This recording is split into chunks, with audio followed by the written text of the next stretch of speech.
This is Radio Taiwan International.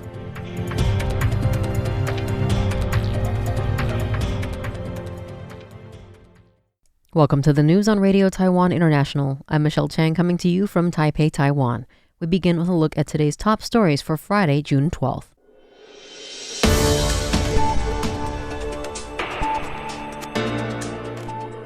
Somaliland relocates its Taiwan office to the diplomatic quarter in a sign of strengthening ties. The foreign minister says that the new medical building in Ukraine symbolizes Taiwan's solidarity and friendship. And new China regulations place overseas investments under security scrutiny. But first, today's top story. Somaliland marked its relocation of its representative office in Taiwan on Friday, with officials from both sides saying the move reflects strengthening ties.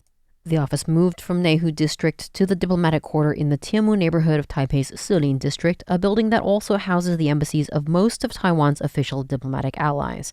Somaliland's representative to Taiwan, Mahmoud Adam Jama Galal, spoke at a ribbon-cutting ceremony attended by Deputy Foreign Minister Francois Wu, diplomats, business representatives, and members of the media.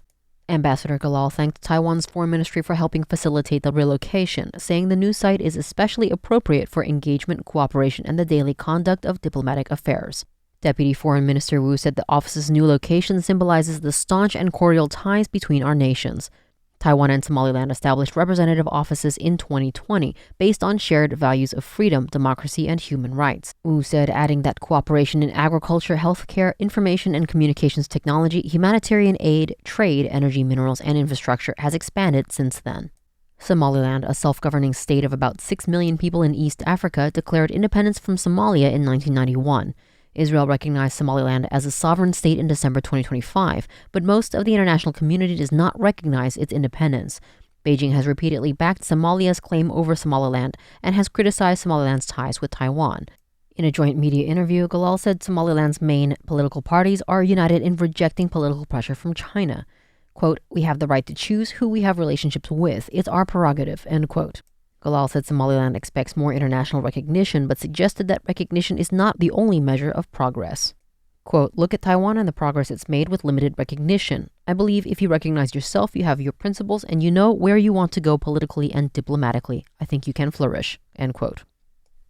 Foreign Minister Lin Jialong said the newly opened Taiwan Friendship Building in Ukraine symbolizes both the solidarity and friendship between the two peoples, as well as a concrete result of Taiwan's support.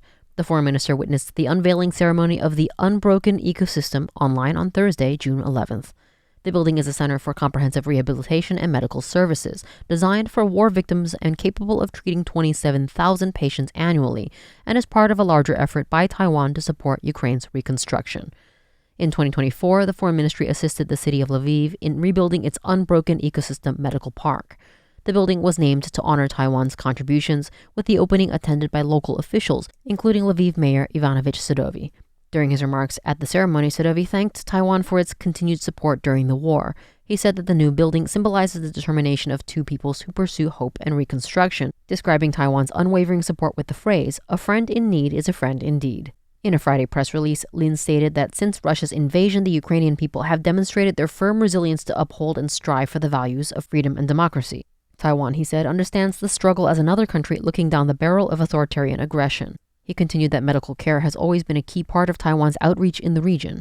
Lin said that Taiwan will continue to work with international partners to support Ukraine's reconstruction and recovery.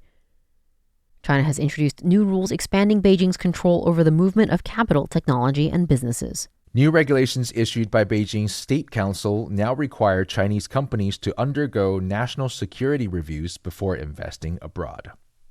This follows several other rules introduced in April that allowed authorities to intervene when foreign companies attempt to move supply chains outside of China. According to a report by the New York Times, the new framework reflects a broader shift in China's economic strategy. The open market policies that once helped fuel the country's rapid growth are increasingly being supplemented by regulations designed to protect critical technologies, supply chains, and strategic industries. The report notes that China has spent recent years expanding its export controls, counter-section laws, and other economic tools in response to restrictions imposed by Western governments on Chinese products, technology, and investment. The latest regulations, however, marked a significant shift toward a national security-focused approach. Beijing has already demonstrated a willingness to intervene in cross-border business deals. Earlier this year, Chinese authorities blocked a proposed $2 billion acquisition of AI startup Manus by U.S. technology company Meta. Beijing has also instructed Chinese firms not to comply with certain foreign sanctions and investigations.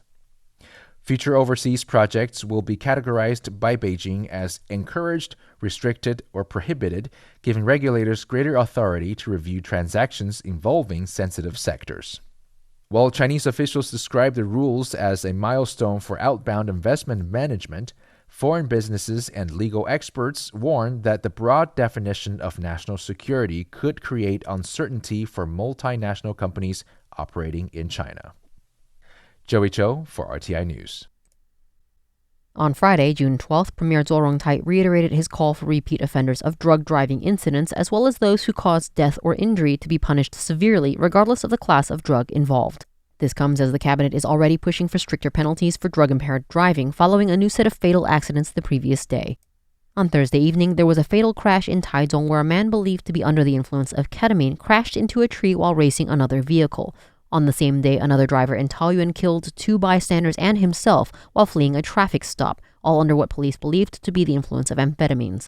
Just Thursday morning, the cabinet approved amendments to the criminal code to significantly increase penalties for drug-impaired driving, including higher fines and life imprisonment for repeat offenders who cause death. Speaking Friday morning, Premier Zhou expressed his sorrow and grief over the 2 latest incidents. The premier pointed out that sentences will vary depending on the class of drug involved in the incident. However, he underscored that repeat offenders and those who cause death or injury under the influence should receive a stronger sentence regardless of the drug class. Only in this way can we effectively curb the spread of this illegal behavior, he said. The Tao people of Orchid Island have launched the Golden Friendship, their largest 20-seater plank boat ever built. It'll depart on June 15th, sailing against the Curacao Current towards the Batanes Islands in the Philippines, recreating the ancient sea route used for exchanges between Orchid Island and the Batanes 300 years ago. The traditional watercraft is a collaborative project between the Council of Indigenous Peoples, or CIP, the Indigenous Peoples Cultural Foundation, or IPSF, and the Tao Tribes of Orchid Island.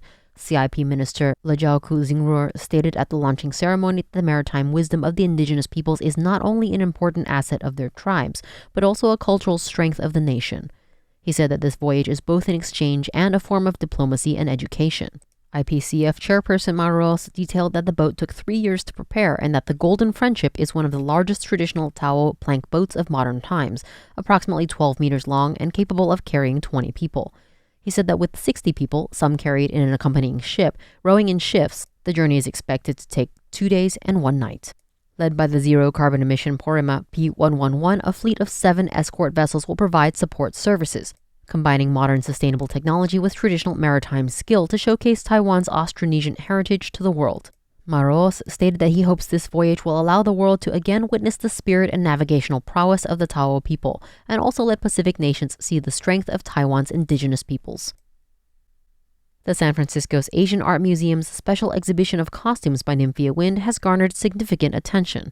Attendees told local media that Wind's work has brought to the forefront a unique aspect of Taiwanese culture that is rarely seen by the general American public. The 2024 RuPaul's Drag Race winner herself appeared at the June 11th ribbon-cutting ceremony and symposium, and due to overwhelming demand, the museum has added more artist talk sessions. Born in the United States and raised in Taiwan, Wind said she discovered a deeper interest in Taiwanese culture, revealing that she is currently immersed in Aboriginal handicrafts. Wind expressed her desire to give a voice to Taiwan, pointing out how the country cannot participate in the UN or as Taiwan in the Olympics. Instead, it must compete under the name Chinese Taipei. She said that, especially as a public figure, she thinks it's very important to clearly express that she is Taiwanese and to affirm her Taiwanese identity. The dresses will remain on view from Friday, June 12th through Sunday, June 14th in the Sharam Experimental Learning Center during museum hours. Thanks for joining me for the news. I'm Michelle Chang. Stay tuned for another 50 minutes of English language features brought to you by Radio Taiwan International. RTI News, programs, pictures, and more. Online at rti.org.tw/en. Check it out.